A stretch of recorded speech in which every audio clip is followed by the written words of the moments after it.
Para evaluar, para analizar la vulnerabilidad de las materias primas, debemos considerar obtener información. Se basa mucho en información del contexto, de factores.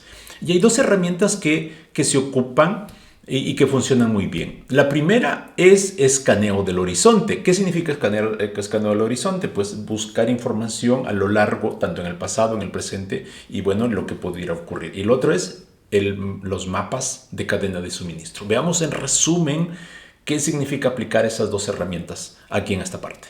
De manera global, la evaluación de la vulnerabilidad al fraude de las materias primas sigue cuatro grandes etapas.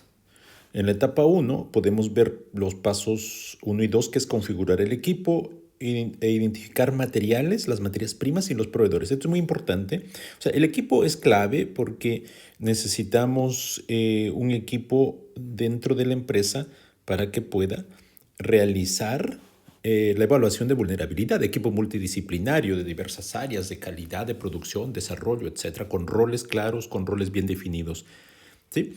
Y después necesitamos ya identificar, caracterizar bien las materias primas y los proveedores. Este paso es muy importante porque debemos entender ahí que a lo mejor una materia prima lo obtenemos de varios proveedores. Por lo tanto, debemos caracterizar eso, identificar eso a detalle. Después en la etapa 2, que tiene que ver con identificar las actividades de fraude, ahí aplicamos dos herramientas, que es el escaneo del horizonte, Horizon Scanning, y los mapas de cadena de suministro. El objetivo de esto es determinar los factores o elementos que contribuyen al fraude, a la vulnerabilidad al fraude de la materia prima. Entonces, esto es muy importante, es una actividad también importantísima. Después, en la etapa 3, hablamos de la evaluación de la vulnerabilidad.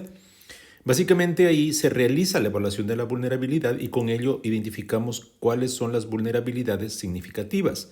Ahí vamos a identificar si alguna materia prima tiene algún tipo de fraude que sea importante, por lo tanto vulnerabilidad significativa. Y después en la etapa 4, que es la mitigación. Y ahí aplicamos el paso 7 y el paso 8, que tienen que ver con el diseño del plan, implementar el plan de mitigación, pero también revisar. Entonces, estas son las etapas generales que debiéramos aplicar. ¿Qué significa escaneo del horizonte?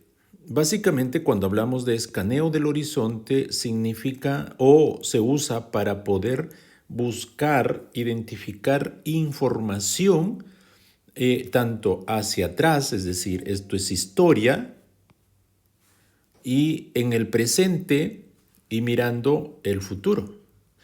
¿Qué información buscamos? Información relacionada a nuestras materias primas, a su cadena de suministro, es decir, cómo se provee, desde dónde se provee, qué factores han ocurrido, si han habido eventos, por ejemplo, mirando hacia atrás aquí veo casos de fraude, variación de precios, por ejemplo. ¿Sí? En el presente también veo, analizo lo mismo para ver si está ocurriendo y tratar de mirar hacia el futuro, es decir, por el cambio climático, por la crisis hídrica, por ejemplo, a lo mejor algunas materias primas van a elevar su costo en el futuro. Entonces, esto me permite dar una mirada a través de los mercados, a través de la cadena de suministro y obtener información para poder usarlo después en la evaluación de vulnerabilidad. ¿Sí? ¿Qué información buscamos ahí en el escaneo del horizonte? Incidentes históricos, por ejemplo. Esto es muy importante. Disponibilidad de adulterantes baratos. El agua, por ejemplo, bueno, posiblemente pronto no sea tan barato, pero hoy día sigue siendo barato diluir, echar agua a algunos ingredientes. O adulterantes sustitutos, otros alimentos, pero baratos. Por ejemplo, aceite de oliva se puede mezclar con un aceite que es más barato, de menos costo. ¿Sí? Preocupaciones emergentes hoy en día, fluctuación de precios, ver tendencias, eso significa ver cómo ha fluctuado los precios. Origen geográfico para ver si es que el lugar de donde se está obteniendo las materias primas tiene problemas geográficos, geopolíticos. Facilidad de acceso, cuán fácil es acceder en la disponibilidad. ¿Sí? Ver la oferta y demanda ahí. Naturaleza de la materia prima. Recuerden que hay vulnerabilidad inherente y la naturaleza de la materia prima nos indica ese nivel o nos va a ayudar a mirar ese nivel de vulnerabilidad. Pruebas rutinarias, es decir, hoy día, ¿qué estamos haciendo tanto en nosotros como en la cadena? Si se hacen análisis o no de las materias primas. Longitud y complejidad de la cadena. Yo estoy aquí compro a este proveedor, pero este es un comercializador, este compra de otro comercializador y aquí están los fabricantes. Es decir, tengo 3 pasos hacia atrás, pero además tengo la de logística de distribución. Me indica la complejidad de la cadena de suministro. El costo de cometer el fraude y la complejidad. Diluir muchas veces es fácil, pero en otros casos no es fácil hacer la adulteración. También eso debemos identificar. Controles existentes, hoy día que tengamos internamente, y la forma física. Cuando es mezcla, por ejemplo, mezcla homogénea, posiblemente sea más vulnerable al fraude. Entonces, esta información, pues debemos detallarla con precisión. Hasta en rime me salió.